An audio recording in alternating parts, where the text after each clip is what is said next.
Good afternoon and welcome to our press conference. I'm joined on stage by President Lagarde and Vice President de Guindos. My name is Wolfgang Preußel.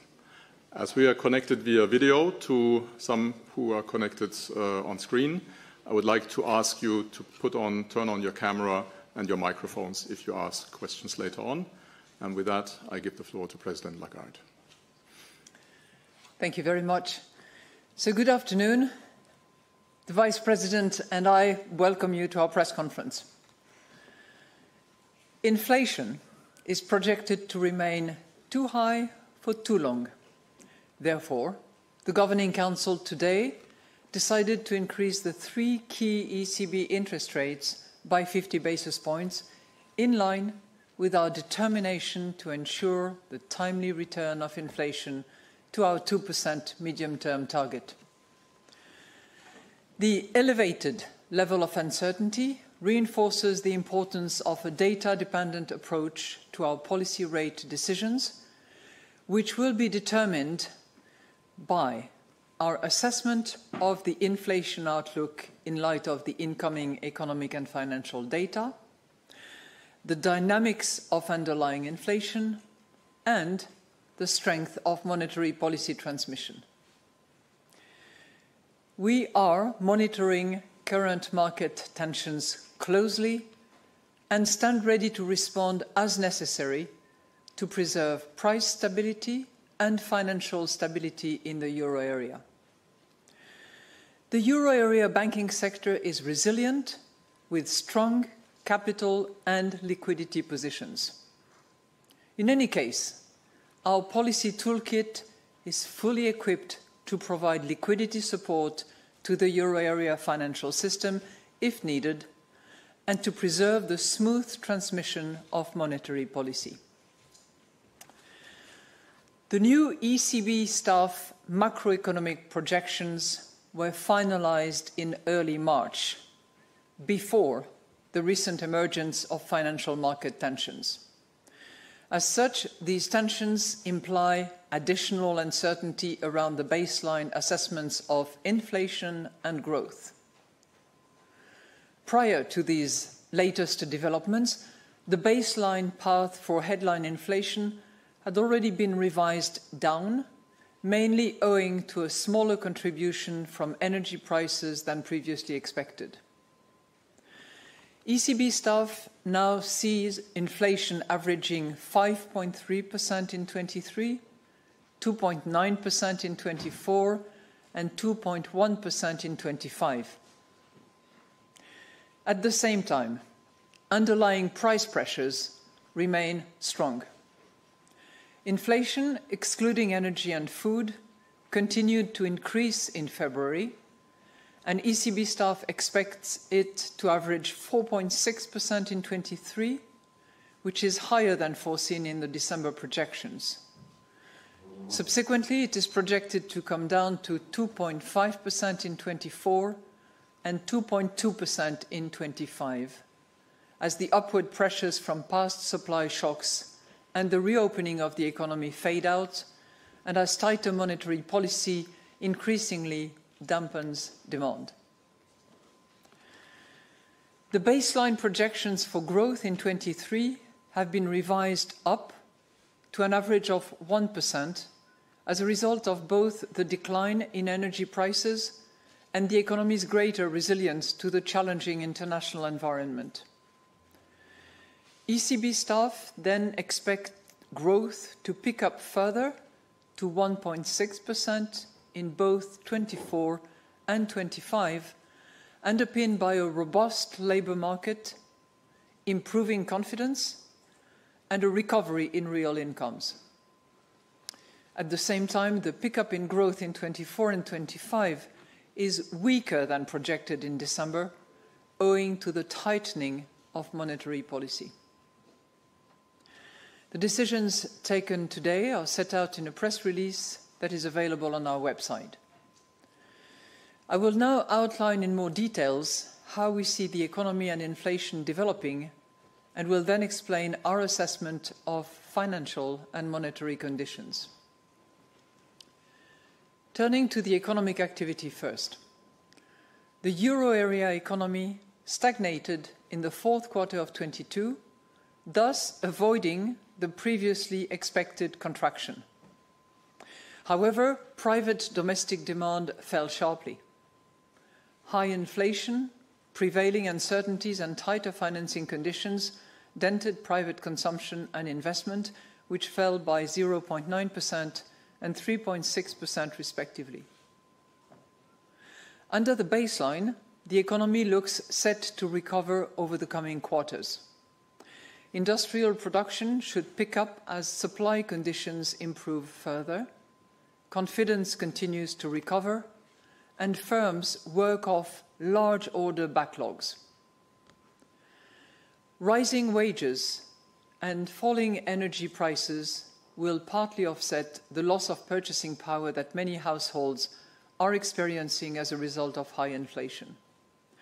This, in turn, will support consumer spending. Moreover, the labour market remains strong, despite the weakening of economic activity. Employment grew by 0.3% in the fourth quarter of 2022, and the unemployment rate stayed at its historical low of 6.6% in January 23. Government measures to shield the economy from the impact of high energy prices should be temporary, targeted, and tailored to preserving incentives to consume less energy. As energy prices fall and risks around the energy supply recede, it is important to start rolling back these measures promptly and in a concerted manner. Measures falling short of these principles are likely to drive up medium-term inflation pressures, which would call for a stronger monetary policy response. Moreover, in line with the EU's economic governance framework, and as stated in the European Commission's guidance of March 8, 2023, fiscal policies should be oriented towards making our economy more productive and gradually bringing down high public debt. Policies to enhance the euro area's supply capacity, especially in the energy sector, can help reduce price pressures in the medium term. To that end, governments should swiftly implement their investment and structural reform plans under the Next Generation EU programme. The reform of the EU's economic governance framework should be concluded rapidly. Let's look at inflation. Inflation edged down to 8.5% in February. The decline resulted from a renewed sharp drop in energy prices. By contrast, food price inflation increased further to 15%, with the past surge in the cost of energy and of other inputs for food production still feeding through to consumer prices. Moreover, underlying price pressures remain strong. Inflation excluding energy and food increased to 5.6% in February, and other indicators of underlying inflation have also stayed high. Non-energy industrial goods inflation rose to 6.8% in February, mainly reflecting the delayed effects of past supply bottlenecks and high energy prices. Services inflation, which rose to 4.8% in February, is also still being driven by the gradual pass-through of past energy cost increases, pent-up demand from the reopening of the economy, and rising wages. Wage pressures have strengthened on the back of robust labour markets and employees aiming to recoup some of the purchasing power lost owing to high inflation. Moreover, many firms were able to raise their profit margins in sectors faced with constrained supply and resurgent demand. At the same time, most measures of longer-term inflation expectations currently stand at around 2%, although they warrant continued monitoring, especially in light of recent volatility in market-based inflation expectations. Moving to the risk assessment now. Risks to the outlook for economic growth are tilted to the downside. Persistently elevated financial market tensions could tighten broader credit conditions more strongly than expected and dampen confidence. Russia's unjustified war against Ukraine and its people continues to be a significant downside risk to the economy and could again push up the cost of energy and food. There could also be an additional drag on euro area growth if the world economy weakened more sharply than expected. However, companies could adapt more quickly to the challenging international environment, and together with the fading out of the energy shock, this could support higher growth than currently expected. The upside risks to inflation include existing pipeline pressures that could still send retail prices even higher than expected in the near term. Domestic factors, such as a persistent rise in inflation expectations above our target or higher than anticipated increases in wages and profit margins, could drive inflation higher, including over the medium term. Moreover, a stronger than expected economic rebound in China could give a fresh boost to commodity prices and foreign demand. The downside risks to inflation include persistently elevated financial market tensions that could accelerate disinflation. In addition, falling energy prices could translate into reduced pressure from underlying inflation and wages. A weakening of demand, including owing to a stronger deceleration of bank credit or a stronger than projected transmission of monetary policy, would also contribute to lower price pressures than currently anticipated, especially over the medium term. So let's look at financial and market conditions. Market interest rates rose considerably in the weeks following our last meeting, but the increase has strongly reversed over recent days in a context of severe financial market tensions. Bank credit to euro area firms has become more expensive. Credit to firms has weakened further, owing to lower demand and tighter credit supply conditions. Household borrowing has become more expensive as well, especially owing to higher mortgage rates. This rise in borrowing costs and the resultant decline in demand, along with tighter credit standards, have led to a further slowdown in the growth of loans to households. And these weaker loan dynamics, money growth has slowed sharply, driven by its most liquid component. So summing up, inflation is projected to remain too high for too long. Therefore, the Governing Council today decided to increase the three key ECB interest rates by 50 basis points, in line with our determination to ensure the timely return of inflation to our 2% medium-term target. The elevated level of uncertainty reinforces the importance of a data-dependent approach to our policy rate decisions, which will be determined by our assessment of inflation outlook in light of the incoming economic and financial data, the dynamics of underlying inflation, and the strength of monetary policy transmission. We are monitoring current market tensions closely and stand ready to respond as necessary to preserve price stability and financial stability in the euro area. In any case, we stand ready to adjust all of our instruments within our mandate to ensure that inflation returns to our medium-term target and to preserve the smooth functioning of monetary policy transmission. We now stand ready to take your questions. Thank you, President Lagarde. And the first question goes to Alex Weber of Bloomberg News. Alex, please. Thank you. Good afternoon. I was wondering, could you explain a little bit how you see the path for interest rates ahead? I mean, until a few days ago, it seemed pretty clear that interest rates would have to rise further after this meeting, but you didn't give any guidance in the statement. Does this mean it could be that we've already reached the peak in interest rates?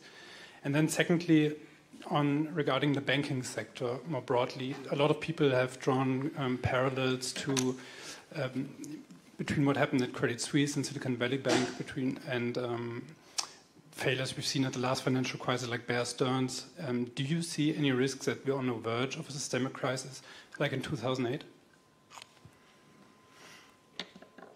Thank you very much for your question. On your first question, I would call your attention to one particular paragraph, which is the first one in our monetary policy statement, in which we are really trying to dissect for you the mechanism of our reaction function. And this is really the best guidance that we can provide. And it is, number one, the assessment of the inflation outlook in light of the incoming economic and financial data. Number two, the dynamics of underlying inflation. And number three, the strength of our monetary policy transmission. So that's brand new. These three components, we never discuss them, we never let them out, and they are clearly identified as the three elements that will be taken into account to determine our reaction function going forward. Second point. If our baseline was to persist, when the uncertainty reduces, we know that we have a lot more ground to cover, okay? But it's a big caveat. If our baseline was to persist, as you know, the projection that were decided by staff, sorry, not decided, but determined by staff, are based on data and assessment of the situation with a cut-off date. And that cut-off date was February 15th for the international outlook and technical assumptions, and March 1st for the euro area macroeconomic projections. Now, since March the 1st, a lot obviously has developed. And the projections that we have do not incorporate any of the most recent development, and certainly not the impact of the most recent financial tensions that we have observed on the markets. So there is a level of uncertainty that has been completely elevated as a result of that. And that is the reason why we reinforce the principle of data dependency that we have indicated in the past with a clear map of the reaction function that we will have in the future. So it is not possible at this point in time, and on the basis of the first component that I have mentioned, which is assessment of the inflation outlook in light of the incoming economic and financial data, it is not possible to determine at this point in time, what the path will be going forward. But we know that it will be data dependent, and we know that if the baseline as we have it was confirmed and was to persist, we would have more ground to cover. On your second point, I will again read for you one more time what is in the second paragraph this time of our monetary policy statement, which is that we are monitoring current market tensions closely. We stand ready to respond as necessary to preserve price stability and financial stability in the euro area. And given the reforms that have taken place, and I was around in 2008, so I have clear recollection of what happened and what we had to do. We did reform the framework. We did agree on Basel III. We did increase the capital ratio. We did increase the financial coverage ratio as well. And I think that the banking sector is currently in a much, much stronger position than where it was back in 2008. Added to which, if it was needed, we do have the tools, we do have the facilities that are available. And we also have a toolbox that has other instruments that we always stand ready to activate if and when needed. And finally, and that's a tribute to our staff, because as you can imagine, we all have worked quite hard in the last few days, and particularly the last few hours. They have demonstrated in the past that they can also exercise creativity in very short order in case it is needed to respond to what would be a liquidity crisis, if there was such a thing. But this is not what we are seeing. Thank you. Thank you, President Lagarde. And the next question goes to, I'm now turning to remote participants, to Balazs Korani of Reuters. Balazs, please, over to you. Good afternoon, and thank you for taking my questions. President Lagarde, could you unpack for me what you mean a lot more ground to cover? Sorry, I missed the first part of your question. Balazs, can you repeat the first part? I missed it. Yes. I said, could you please unpack for me your statement that there might be a lot more ground to cover should the baseline prevail? What does that mean? Especially given that prior to this meeting, almost all governing council members, including Philip Lane, has said that more rate hikes will likely be needed beyond March. So are you walking back on that commitment, or is the ECB's inflation fighting stamina waning? Are you giving up on inflation? The second question I have is the usual one, I'm sorry. What other options were being discussed in the meeting today? What were the alternatives that policymakers were supporting? Thank you for your question. We are not waning on our commitment to fight inflation, and we are determined to return inflation back to 2% target in the medium term. That should not be doubted. The determination is intact, and the path at which we will cover the ground, the pace that we will take, will be entirely data dependent. That's what we have always said.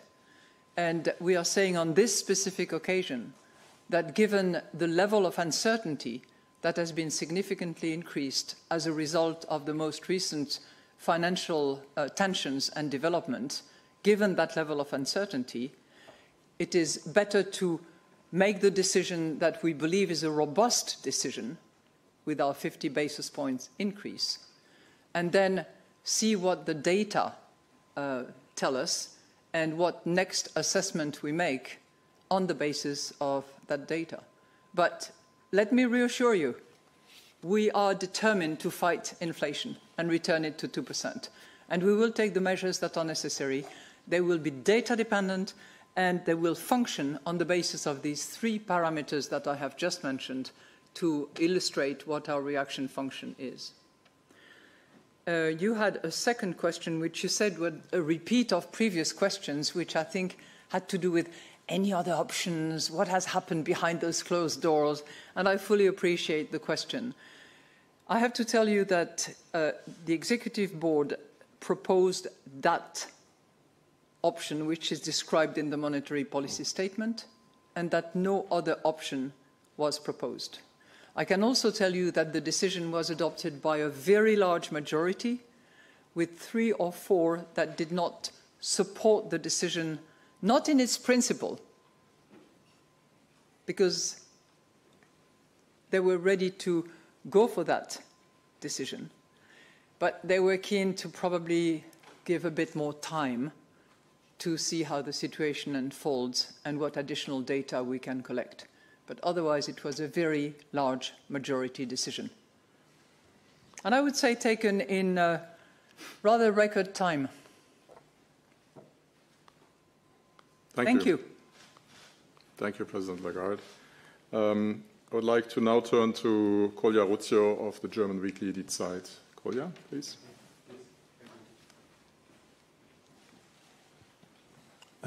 I would like to ask a question concerning the data-driven decisions. Isn't there a conflict of goals between price stability and financial stability?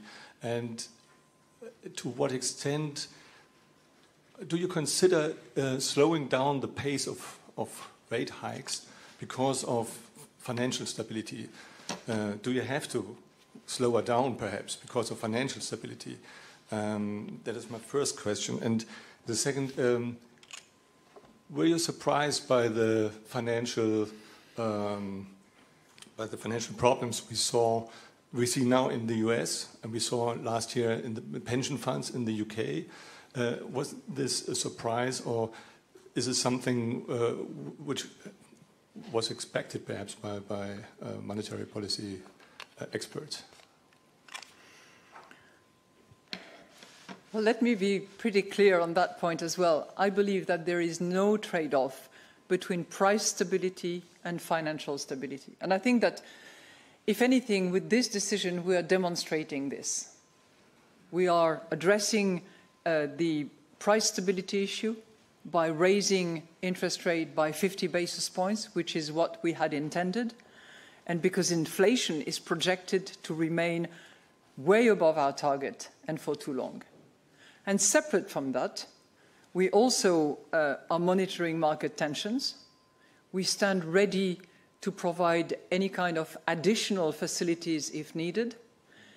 We do have extensive facilities, more so, by the way, than the Fed in terms of size of the collateral pools and facilities. And we can do more if necessary. We have demonstrated that in the times of PEP. All the instruments that we decided in the PEP times, whether it is on the pool of collaterals, whether it's on the haircuts, whether it's on all issues, that can be reactivated like that. And we always stand ready to use them again. So, euro liquidity is perfectly addressed. No issue on that front.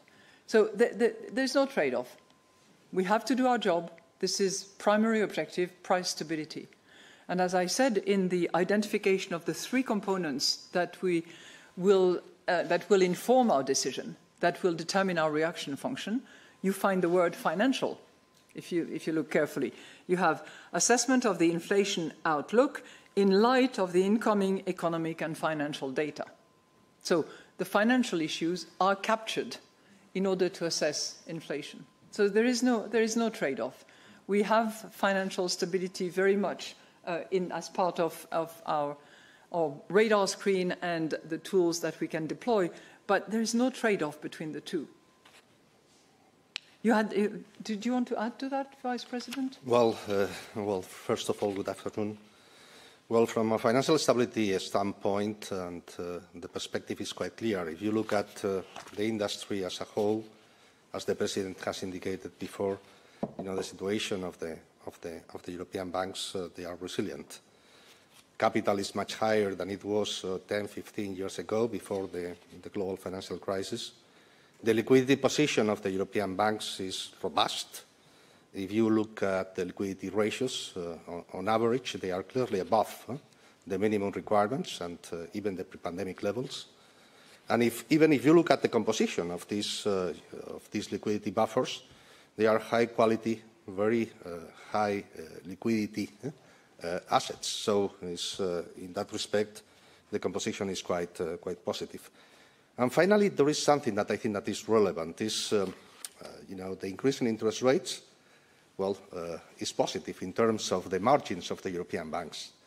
And this improvement in terms of profitability more than offsets, potential losses in fixed income portfolios. Looking at the exposure, for instance, to Credit Suisse, they are quite limited. And, there is no concentration. There is no a single counterparty that concentrates a large part of that exposure. And finally, as the President has indicated, well, we have a toolkit of instruments just in case that are needed in order to deliver liquidity. Thank you, Vice President. And now the next question for Martin Arnold of the Financial Times. Martin, please. Hello, President Lagarde. Could you just explore a bit more this potential for a trade-off between financial stability and price stability? Could you foresee a situation where, given the outlook for inflation, you need to raise rates further, but there's a risk that that could trigger a financial crisis or make a financial stress worse? Second question is that given that you've said the underlying inflation is going to be one of the key factors you look at when deciding, one of the three key factors, does that mean that until you see an easing of most of the indicators of underlying inflation, which you're not seeing at the moment, you won't be able to stop raising rates? Thank you.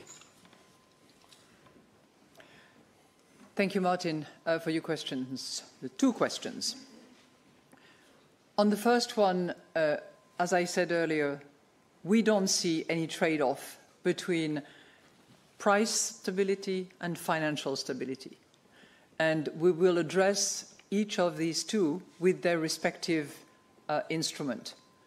For the moment, interest rate for price stability and the set of facilities that we have available, additional lines if necessary, including in other currencies if that is needed, in order to address financial stability issues. So they inform each other. I'll come to that in a second. But we handle them separately, and there is no trade-off between the two. It's pretty obvious when I say that the inflation outlook will be assessed in light of the incoming economic and financial data, that the financial data, whatever they are, will inform our assessment of inflation. So through that assessment, those financial data, we actually take into account development in the financial markets, financing, financial cost, terms and conditions, and the financing of the economy at large.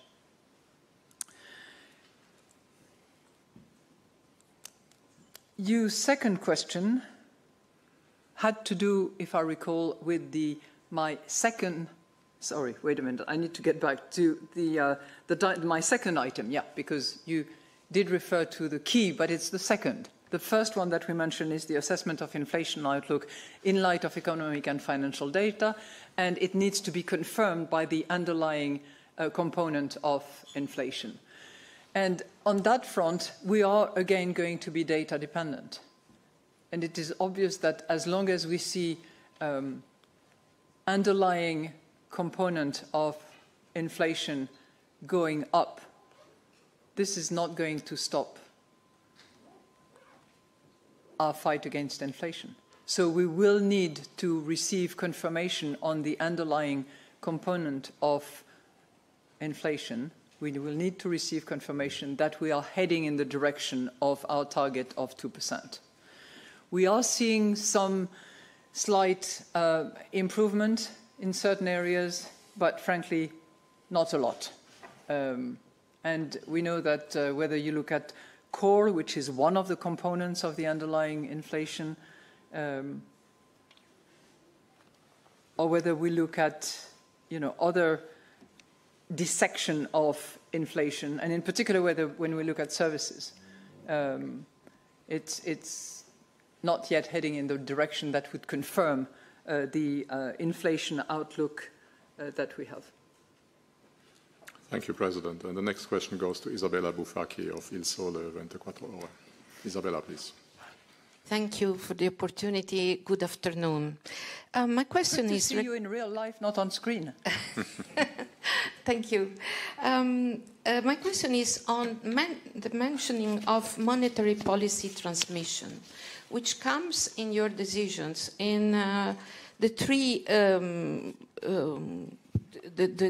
points that you said about explaining your reaction function. So one of them is the monetary policy transmission. And also at the end of your decisions, you mention that the Governing Council is ready to adapt and adjust your instruments to preserve also the monetary policy transmission. Mm-hmm. So we think about TPI when we hear mm-hmm. about this. Mm-hmm. I'd like to know whether you think that TPI can be used when banking tensions start to jeopardize the transmission of monetary policy.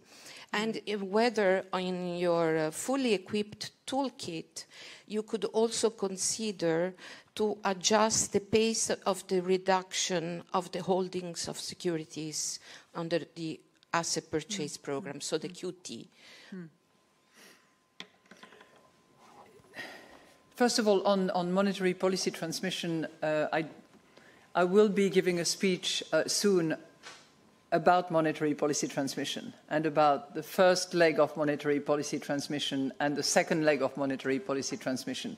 All I can say at this point in time is that we're beginning to see transmission of our monetary policy through the credit channel. And if you look at rates, if you look at terms and conditions, if you look at the impact that it has on the demand of financing on the part of both corporates and households, we are beginning to see transmission of our monetary policy, which is really what we expected. TPI transmission policy instrument was precisely designed to make sure that monetary policy would travel and move all the way to all members of the 20 member states, to all 20 members of the euro area. And that would be caused by factors that had nothing to do with the fundamentals of an economy or its general macroeconomic policies. We have not yet had to decide whether financial tensions would qualify in that respect, but it could well be the case. I'm advancing a little bit because we did not discuss that at all, and it's something that would need to be debated with the Governing Council. Nor did we decide anything on the partial reinvestment under the APP. That's a principle that we decided back at our February meeting, which has been in place now as of the 1st of March, and that will continue to unfold in a regular and unimpeded fashion. Thank you, Madame Lagarde. Turning back to our remote participants, I would like now to give the floor to Jean-Philippe Lacour of Agence France-Presse, AFP. Jean-Philippe, please.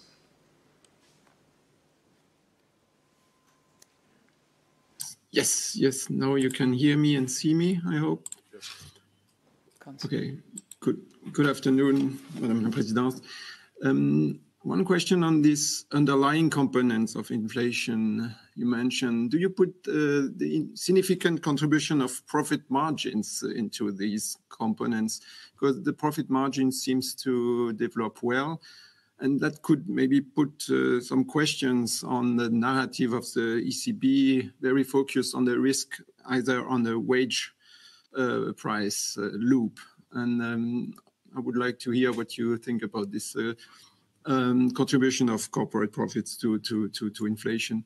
And a second question, if I may, Mr. Guindos, you are quoted that some banks may be vulnerable. You would have told this to ministers briefed earlier this week. I don't hear this today in your statement. Maybe you can precise or confirm or not what has been reported. Thank you. Thank you very much for your two questions. And I just want to go back to the statement. I just want to find the right sentence where for the first time actually we talk about margins. And it is, must be in the inflation sections. Anyway, I'm not going to waste your time trying to find the sentence in which we, oh, here it is. So moreover, many firms were able to raise their profit margins in sectors faced with constrained supply and resurgent demand. So we mention it very specifically. It is part of the analysis that we conduct. As has been mentioned by some of you who are following us very carefully, we had a retreat of all the governors of the Governing Council to discuss in depth various matters, one of which was actually the various components that fuel underlying inflation, and we did have some assessment of the increase in margins by the corporates, which played a role. I'd like to say one thing, because there has also been reference to the fact that I would have mentioned the word wages X times during my last press conference. I think what we hope for is a proper burden sharing of what really is a quasi-tax. This cost-push shock has been operating a bit like a tax, at least in portion of its form, and that this tax should be shared because there has to be some burden sharing. What we are concerned about is whatever the burden sharing, if that was to spiral into the second round effect that we don't want to see, frankly. But this burden sharing aspect is something that needs to be debated at society level, at corporate level, and is certainly something that we would welcome to the extent that it reduces the risk of second round effect in particular. On the other question that you asked pointedly, I also want to point to you the sentence which is in the second paragraph of the monetary policy statement, and as you know, the first paragraphs matter. And in there, we say the euro area banking sector is resilient with strong capital and liquidity positions. And we stand by that statement strongly. But I will let you, Vice President, comment on this wonderful leak. As you can imagine, I remember what I told the ministers, and it's almost identical to what I have just told you. So that the banks are resilient, high capital ratios, robust liquidity buffers, high quality of the main components of the liquidity buffer, limited exposure to the institutions of the US in that case, because it was last Tuesday of the US, and simultaneously that the overall assessment was quite clear. So that the banking industry in Europe is resilient. Thank you, Vice President, Madam President. Next question goes to Andres Stumpf of Expansion. Andres, please.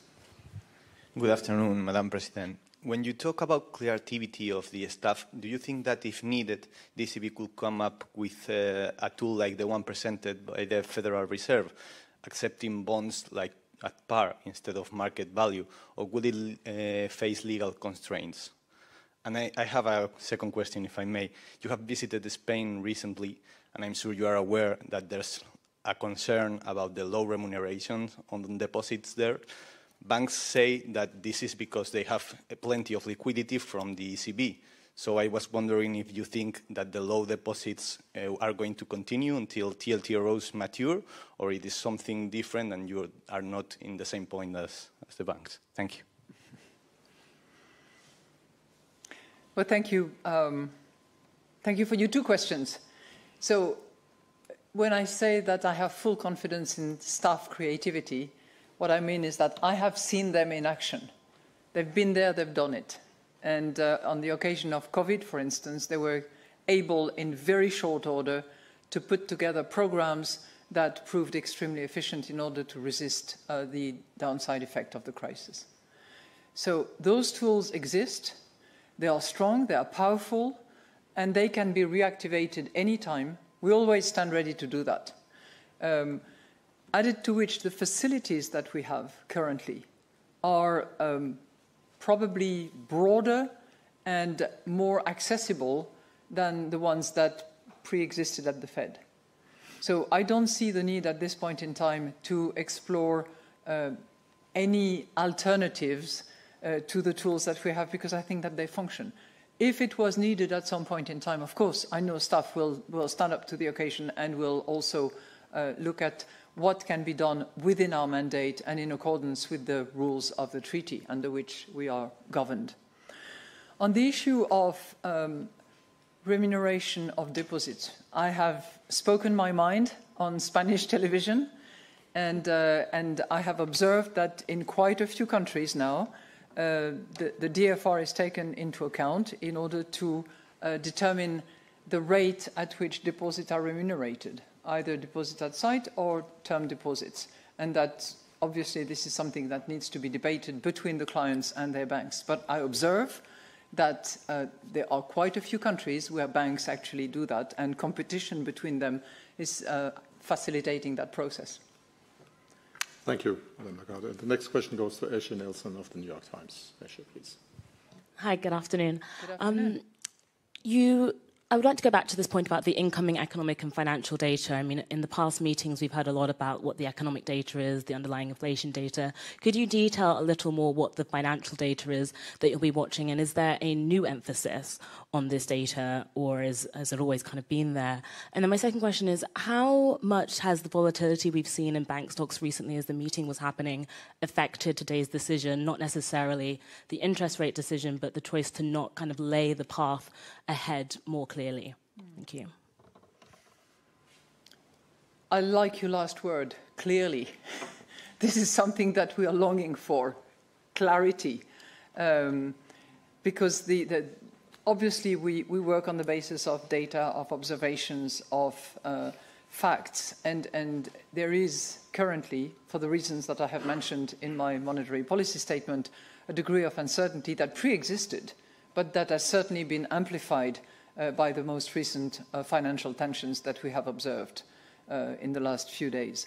So that has, you know, it's obviously difficult for a group of 26 members of the Governing Council to come to a decision in the face of projection and the first of the three elements that I have mentioned to determine our reaction function, to come up to a decision.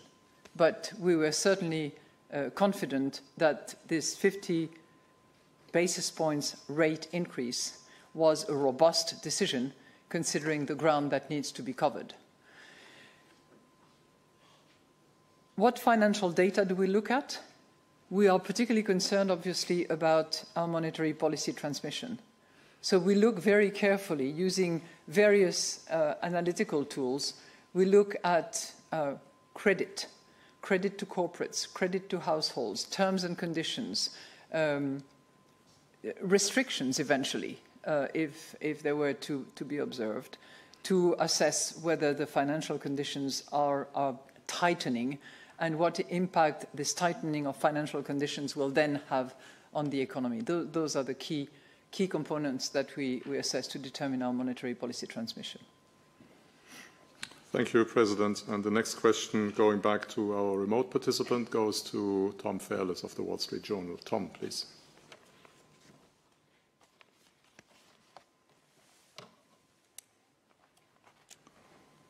Tom, can you hear us? This does not seem to be the case. Then I would give the next question to Eric Albert of Le Monde, also connected via video call. Eric, please. Good afternoon. Thank you very much for taking the question. There's been a lot of parallels done with 2008. Obviously, the banks are in different circumstances, but in July 2008, the ECB increased an interest rate, did an interest rate hike just 2 months before the biggest financial crash in recent history. Is the ECB at risk of doing the same mistake? First thing. And the second question is about the transmission of monetary policy. It takes a long time for interest rate hikes to go through the economy. Given the uncertainty, isn't there a case for at least slowing down? You said you were data dependent, but isn't there a case now to slow down in the next few meetings? Thank you very much for your two questions. As you said yourself, the banks are in a completely different position from 2008. And, you know, crises are never exactly the same anyway. But the architecture of our banking system, the framework within which they operate, the supervision that is applied to the banking system have been all considerably improved.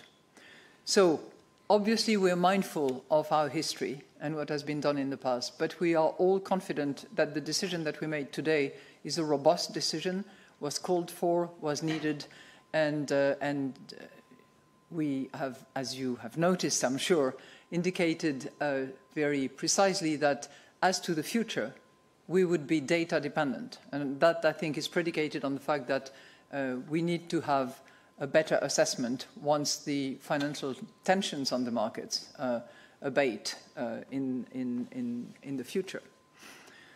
On your second question, we are seeing we're beginning to see a good transmission of our monetary policy in the credit sector, as I have mentioned earlier on. I think we have seen a reduction of several basis points, 20 to 16 basis points, depending on whether you look at corporates or households, increase in the credit rates that are offered, and a significant tightening on the part of the banks that are probably assessing and reassessing the risks that they're taking. So this is, in our view, the beginning of an indication of good transmission of monetary policy. This is not the end of it. As you said, it takes a longer time. It seems to have transmitted rather rapidly, if you consider that we decided to normalize our monetary policy back in December a year ago, so it's a little over a year ago, and we are certainly beginning to see in the credit segment the impact of our decisions. Are we seeing dampening demand? That remains to be seen, and how much more does it need to be dampened in order to meet the objectives that we have, which is 2% medium-term target, to be seen. We are data dependent. We're going to really look at the uncertainty fading out, hopefully, and what projections we will be able to operate upon, as well as what assessment we can make at our next policy meetings in May, June, and subsequently. Thank you, Madame Lagarde. Let's try again with Tom Fairless of the Wall Street Journal. Tom, can you connect? Hi, can you hear me? Yes. Okay. So thanks so much for taking my question. I suppose the first question is, we've started to see these signs of weakness in financial markets, and you haven't taken that as a reason to pause. But is there, do you think, a message in what's happening? It's something that we haven't seen for a while, and that has reminiscent, it kind of brings back memories of maybe to the financial crisis, as other people have said. I mean, is just the unusualness of this a reason to kind of think twice about future rate increases? Do you think, with this phrase that we hear, raise rates until something breaks? And my second question was related, that at the moment, the bank failures were in the US. Do you think this is more of a US specific issue? Do you think there's something fundamentally different about Europe that means European banks are less vulnerable, or maybe the level of your policy rate means they're less vulnerable? Thank you. Thank you very much for your two questions. On the first question, I would like to just reiterate our confidence in our banking sector. As I said earlier on, it's a banking sector that is resilient, that has strong capital and liquidity positions. And we are monitoring the particular situation, and we are monitoring the market tensions, and we stand ready to respond with all the tools that we have that can be switched on, and by any tools that would need to be applied to the situation depending on the circumstances. So it's not business as usual, but we believe that the decision that we have taken is robust, is completely justified by the circumstances, and informed by our current analysis. Is it a US-specific problem? We are all governed by, the banking sector is governed by Basel III, and banks operate within the framework of Basel III. As you know, there have been multiple discussions and disagreement as to who applies Basel III better than the other. But I would simply observe, because comparisons are pretty odious, that in Europe, we have strong supervision, we have strong capital, and we have solid liquidity positions. And as the Vice President said, exposures are not concentrated. And based on the work that has been conducted by the SSM, we don't have similar occurrence as the one that occurred in California, for instance. But maybe, Vice President, you want to add to that? Well, perhaps, the only thing to add is that the business model of the Silicon Valley Bank was quite unique, and that it was, there was a mismatch between the assets and the liabilities that, it made this bank vulnerable, and this has been indicated by the American authorities, to any important change in interest rates. Thank you, Vice President. And the last question today goes to Leonidas Exousidis of Handelsblatt. Leonidas, please. Thank you. Good afternoon. I have a question concerning the excess of liquidity and the ECB balance sheet. Did you discuss about an increase in the level of reduction? And if yes, when could this increase start? Thank you. Thank you so much. You give me a chance to be very brief in my response. No, we did not discuss. We had plenty to discuss today, and we did not discuss that particular one. Thank you so much. This concludes our press conference. Our next press conference is on the 4th of May. Until then, all the best and have a good afternoon.